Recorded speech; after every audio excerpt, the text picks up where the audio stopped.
Codage linéaire et non linéaire, définition. D'abord, il faut introduire la notion d'erreur de quantification absolue et relative. La quantification est une opération qui introduit une approximation. Elle doit être précise, le plus précise possible. Il faut minimiser l'erreur, mais pour ça, il faut rappeler les deux définitions possibles, l'erreur absolue et l'erreur relative. L'erreur absolue. L'erreur absolue de quantification, c'est tout simplement la différence entre le signal analogique exact S de t et le signal quantifié SQ de t, qui lui ne peut prendre que certaines valeurs particulières. Cette différence constitue l'erreur absolue. Au maximum, cette différence est égale au pas de quantification. Et elle est constante si on a un codage uniforme. Tandis que l'erreur relative, c'est évidemment la division, le quotient de l'erreur absolue par la valeur S de t du signal. Cette erreur relative n'est pas constante avec un codage uniforme, puisque comme on divise par S de t, pour des petits signaux, elle est plus grande. Voilà pour ce qui est de l'erreur de quantification absolue relative. Maintenant, caractéristiques ou codage, caractéristiques de quantification ou codage linéaire et non linéaire. Le codage est linéaire lorsque le pas de quantification est constant, quel que soit le segment de quantification. On utilise ce codage linéaire pour les signaux dont toutes les valeurs du segment entre le minimum et le maximum, entre S petit m et S grand M, sont équiprobables.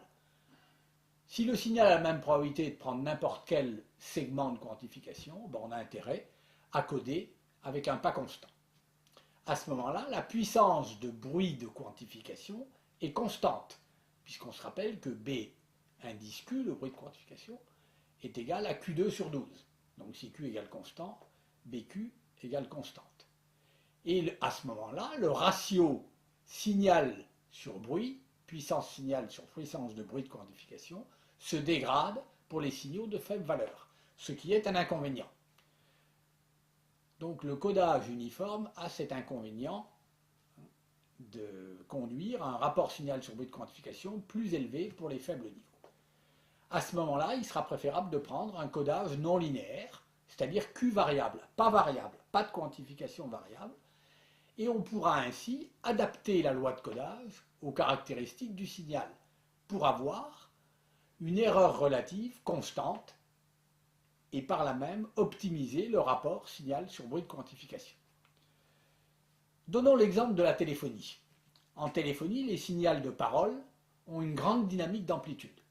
On estime que l'amplitude peut varier dans un rapport allant de 1 à 1000 et ont une distribution gaussienne qui privilégie les faibles niveaux. Le pas de quantification va donc, pour pouvoir être bien adapté, augmenter avec l'amplitude, d'où une quantification plus fine pour les faibles signaux et plus grossière pour les amplitudes élevées. Voilà ce qu'on fait en téléphonie et on verra comment varie le pas avec l'amplitude.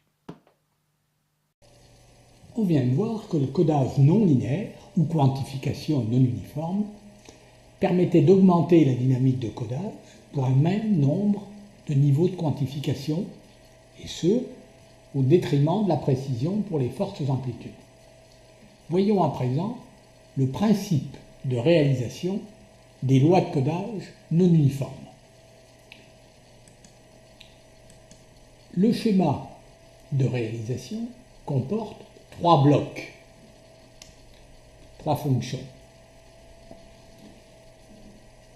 On va utiliser un quantificateur uniforme, donc on se ramène au cas précédent, on va utiliser un quantificateur uniforme, mais précédé d'une compression et suivi d'une fonction d'expansion dont la loi est l'inverse de la loi de compression. Donc, faire un codage non uniforme revient à passer le signal S de n à travers un système de compression, d'abord, ce qui donne un signal S comprimé de n, puis dans un quantificateur uniforme, à la sortie duquel on a le signal S comprimé quantifié, et enfin dans un expandeur, à la sortie duquel on a le signal quantifié avec la loi non uniforme qui correspond à celle du compresseur qu'on a mis en tête. Si on dessine les caractéristiques entrée-sortie de chacune de ces trois boîtes, on obtient pour la première, le compresseur, le signal comprimé en fonction du signal d'entrée S de n, ici, selon la loi de compression, loi C de S, loi de compression, qui est souvent logarithmique. Le quantificateur uniforme, eh bien, on connaît sa caractéristique, puisque c'est une courbe en marge d'escalier, qu'on a étudiée précédemment. Et enfin, l'expandeur, c'est la compression inverse.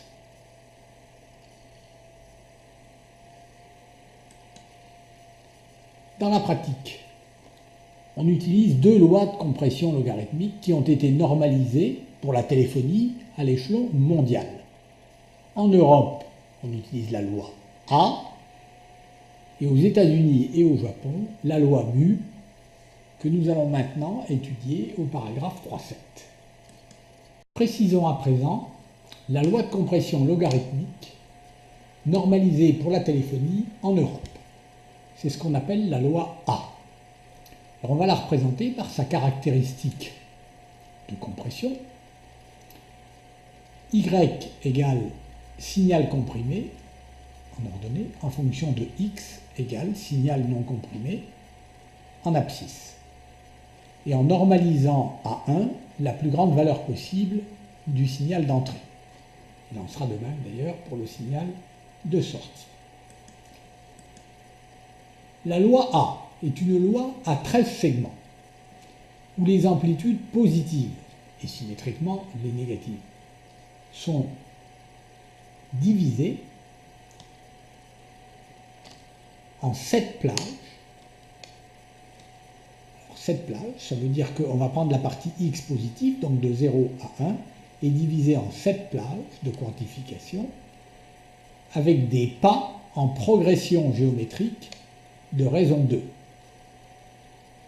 Donc un pas plus petit proche de 0, et à chaque fois on multipliera le pas par 2, et le dernier segment sera celui qui aura le pas de quantification le plus grand. Donc on va en fait partir de la fin. Je divise en 2, ça me fait 1,5, donc le premier segment c'est de 1,5 à 1. Je divise ensuite le segment 0, 1,5 en 2 avec le point 1 quart, que je divise lui-même en 2 avec le point 1 huitième, 1 16e, 1 32e, 1 64e. Et là, ça me fait bien 7 segments. 1, 2, 3, 4, 5, 6, 7. Alors il y en aurait 7 identiques du côté négatif, ça en ferait 14, mais en fait, les deux plus proches de haut constituent le même segment. C'est pour ça que ça fait une loi à 13 segments. Et pour placer les différents points sur la caractéristique comprimée, ici, il suffit de diviser le segment 0,1 désordonné en 8 segments égaux, ce qui est fait ici. Donc chacun fait 1 huitième, de 0 à 1 huitième, 1 huitième jusqu'à 1 quart, ici on arrive à 3 quarts, 1 demi, etc. Et ça fait 8 segments entre 0 et 1. Et on place les différents points correspondant à l'intersection des divisions qui existent sur l'axe horizontal et sur l'axe vertical. Donc le point le plus proche de haut, celui-ci, correspond ici à une abscisse, alors qu'on a un peu du mal à voir, parce que, en fait, l'abscisse du point 1 d'ordonnée 1 huitième, là, c'est le milieu entre 0 et 1 64e. Donc il y a un pointillé ici qu'on devine et qui arrive à 1 huitième. Le point suivant, il a pour ordonnée 1 quart et pour abscisse 1 64e. Ensuite, c'est ici 3 quarts et 1 32e. 1 demi d'ordonnée pour celui-là et 1/16e. Ensuite celui-ci, celui-là, celui-là, et enfin ça se termine à 1, 1. Voilà donc la loi de compression que l'on approche en fait par des segments de droite, le premier étant celui qui va de 0 à 1/8 d'ordonnée ici, le deuxième de 1/8 à 1/4, le troisième de 1/4 à ici, etc. Les deux segments les plus proches de haut ici sont alignés. Les autres par contre ont des pentes qui à chaque fois s'aplatit un peu plus, donc ont des pentes qui sont à chaque fois divisées par 2. Si maintenant on représente les codes binaires associés à chacun de ces segments, en partant de 0, alors il va falloir 3 éléments binaires pour coder 1 parmi 8. Donc on va démarrer, proche de 0, le segment ici a pour code binaire 0, 0, 0, qui représente le nombre 0. Le segment suivant, on le codera 1. Le segment suivant, on le codera 11. Notez qu'à chaque fois qu'on passe d'un segment au segment adjacent, on ne change qu'un élément binaire. C'est ce qu'on appelle un code degré. Le suivant, 10, 110, 111, 101 et enfin 100. On a ainsi balayé les 8 codes associés aux 8 segments positifs. Bon, il faudrait faire de même du côté négatif, c'est-à-dire en fait rajouter devant, ici, un 4e bit qui serait le bit de signe. Par exemple 0 pour tous les segments positifs ici, et puis en dessous pour tous les segments négatifs 1, ou bien l'inverse. La loi de compression, maintenant, c'est-à-dire l'équation ici, de la courbe logarithmique jusqu'à quelque part par là, puis ensuite comme les deux segments sont alignés, c'est un morceau de droite. Donc l'équation de la loi de compression est en deux parties.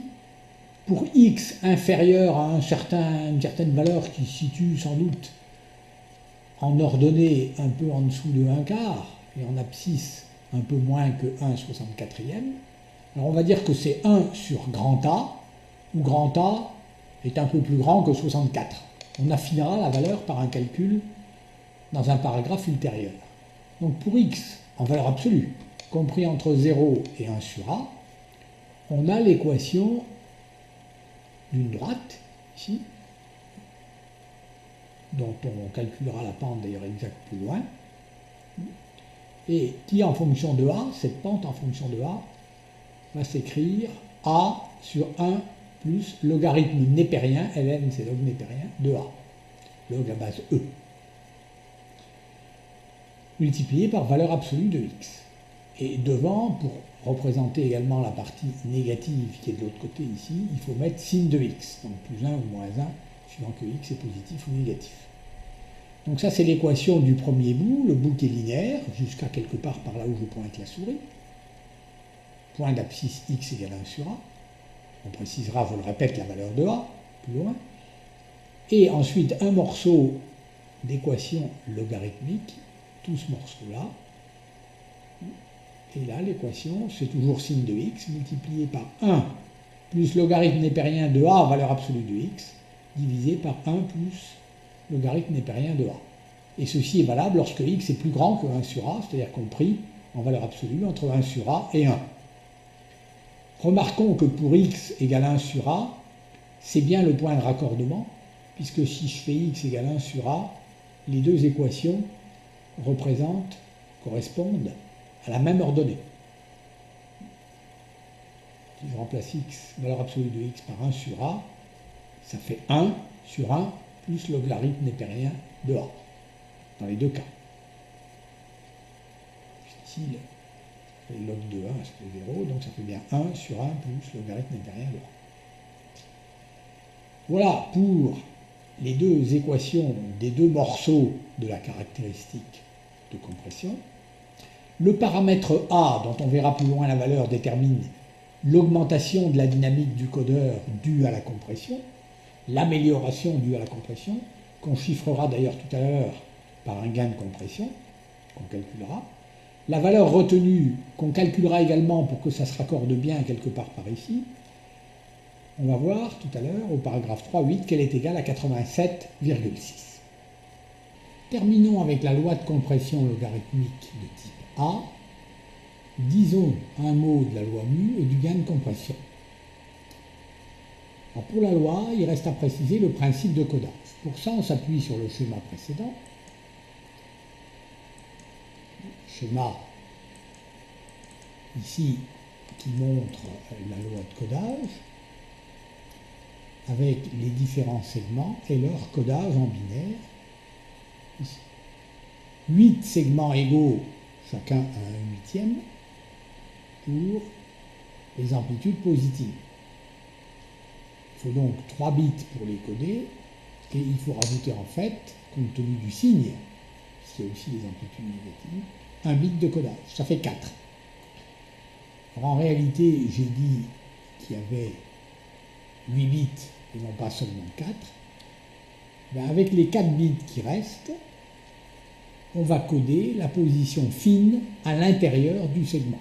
Donc les 4 premiers bits codent le segment et les 4 bits suivants, la position fine sur le segment, et ce avec un code linéaire. Donc je peux maintenant retourner dans mon tableau. Donc ici, le bit B0 est le bit de signe. Les 3 bits suivants correspondent à préciser le numéro du segment. Et ces 4 premiers bits sont associés à un codage logarithmique. Et les 4 bits B4, B5, B6, B7 qui suivent permettent de préciser, avec un codage uniforme, la position à l'intérieur du segment. Alors un mot maintenant de la loi mu utilisée aux USA et au Japon. La caractéristique de compression, y égale SQ de n en fonction de x égale s de n, a 15 segments, et non pas 13, tous de pentes différentes, 8 positifs, 8 négatifs, alors 8 et 8 ça fait 16, mais en fait il y en a 2 qui sont collinéaires autour de 0, donc ça fait bien 15 segments. L'équation de la caractéristique de compression, c'est y égale sin de x, donc plus ou moins 1, log de 1 plus mu valeur absolue de x divisé par log de 1 plus mu, où mu est une constante qui détermine là aussi la dynamique du codeur. D'ailleurs, dans le cas présent, j'ai Qmax sur Qmin qui est égal à 1 plus mu. Je veux dire que c'est ainsi qu'on définit la constante mu. Et pour la loi normalisée aux USA et au Japon, on prend mu égale 255. Je peux donc en déduire la pente en eau de la caractéristique de compression. On verra qu'elle est importante parce qu'elle correspond à la notion de gain de compression. Cette pente en eau est égale à mu sur log de 1 plus mu. Et comme mu vaut 255, il se trouve que ça fait 39. La notion de gain de compression à présent, gain de compression petits signaux, GC, gain de compression, par définition, et si on se met en dB, le rapport signal sur bruit de quantification pour une loi de compression quelconque, C de S, est égal au même rapport pour une loi uniforme, plus le gain de compression.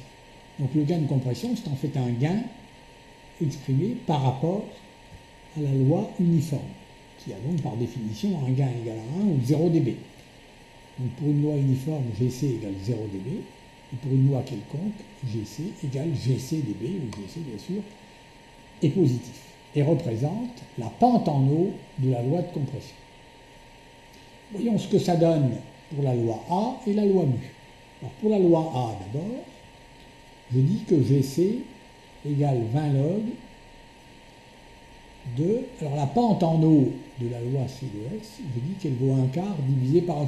Alors on peut le voir rapidement, ici, la pente en eau, le voisinage de eau, c'est la pente du morceau de droite qui est ici, qui va de 0 à 1/4. C'est donc égal à delta Y, c'est-à-dire 1/8 plus 1/8, c'est-à-dire 1/4, divisé par le delta X correspondant, qui est l'abscisse du point 1 quart, ici, qui est égal à 1/64. Donc je peux bien revenir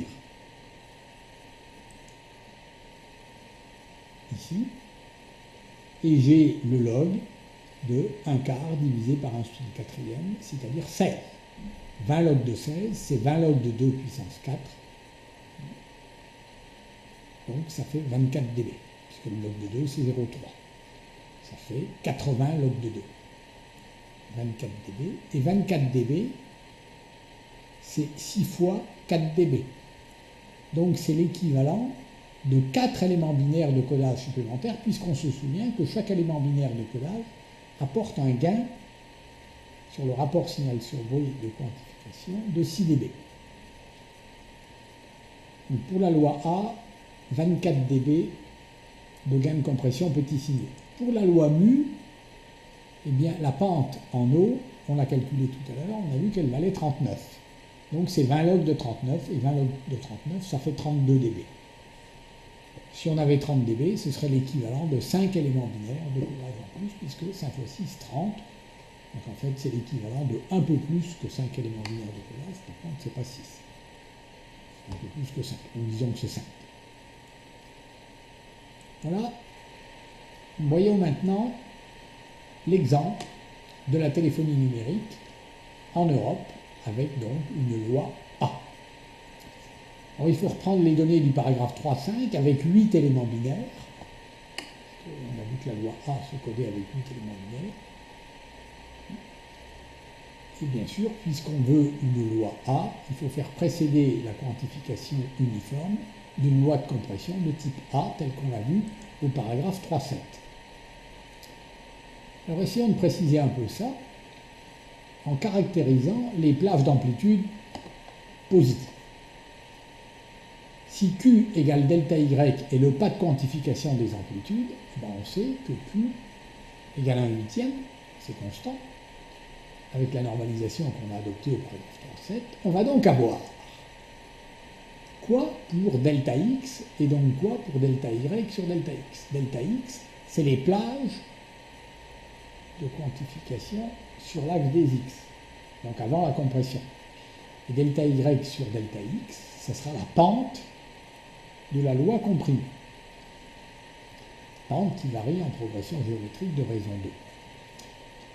2. Donc delta X. Pour le calculer, ce delta X, eh ben, on va partir du point, un point qui est situé vers le milieu, ici, la place 111. Alors, pourquoi la place 111? Parce que c'est celle qui va correspondre à 1. À 1 pour delta Y sur delta X. Alors, vérifions-le sur le schéma. Évidemment, à 1/8 pour delta X, enfin pas évidemment, à 1/8 traité. Voyons-le sur le schéma ici. C'est ce segment-là, correspond au code 111, ici. Combien vaut la largeur de la plage de quantification correspondant à la largeur du segment? Eh ben, c'est de 1/8 à 1 quart. Donc la largeur, c'est 1 quart moins 1/8, donc c'est 1/8. Et en ordonnée, c'est 1/8, mais en ordonnée, ils sont tous égaux à 1/8.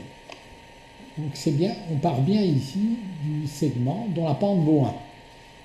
Alors la pente vaut 1, on ne dirait pas sur la figure, mais c'est parce qu'en fait l'échelle des ordonnées est plus petite que l'échelle des abscisses. Alors, revenons à notre tableau ici.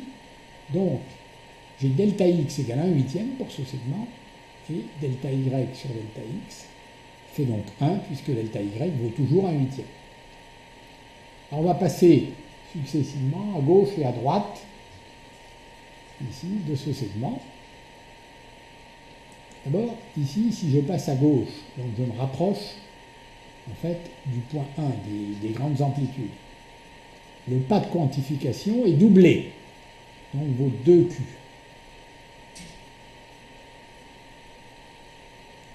Alors que, ici, le delta Y vaut toujours 1/8. Donc si le pas de quantification, si delta X est doublé, delta Y sur delta X est divisé par 2. Donc au lieu de 1, j'ai un 2. Si je continue ici, par contre en me rapprochant des amplitudes petites, le pas de quantification est divisé par 2. Donc au lieu de valoir 2 puissance moins 3, 1/8, il vaut 2 puissance moins 4. Et ici, comme delta y reste constant, delta y sur delta x est multiplié donc par 2 aussi. Et au lieu de valoir 1, vaut donc 2. Ici, je vais avoir 4Q au lieu de 2Q, et au lieu de 1,5, 1 quart ici. De l'autre côté, ici, au lieu d'avoir Q sur 2, je vais avoir Q sur 4. Et donc, au lieu de 2, je vais avoir 4. Etc. Ici, au lieu de Q sur 4, Q sur 8. Au lieu de 4, 8. Et les deux derniers, qui sont égaux parce qu'ils sont collinéaires, au lieu d'avoir Q sur 8, Q sur 16. Au lieu d'avoir 8, 16. Je peux ainsi calculer A. En effet, les deux parties linéaires et logarithmiques de la loi de compression qu'on a représentée se raccordent au point x égale 1 sur A, et y, pour ce point-là, 1 sur A, vaut 1 sur 1 plus log de A. La pente des deux segments collinéaires qui passent par O est donc y sur x. Donc A sur 1 plus log de A, et elle vaut, puisqu'on l'a trouvé ici, 16. C'est donc cette équation, A sur 1 plus logarithme népérien de A égale 16, qui permet de calculer A, par approximation successive. Et on trouverait A égale 87,6. Calculons maintenant le gain de compression petits signaux pour la loi A. Si la quantification des amplitudes y est faite au pas delta y égale q, égale constante, d'ailleurs égale 1/8, celle des amplitudes x varie, et au voisinage de l'origine, elle est faite avec delta x égale q sur 16. On voit ici delta x égale q sur 16. La dynamique du codeur est donc augmentée dans un rapport 16, au voisinage de l'origine. C'est là qu'elle est maximum. Or 16, ou bien en dB, 20 log de 16 égale 24 dB.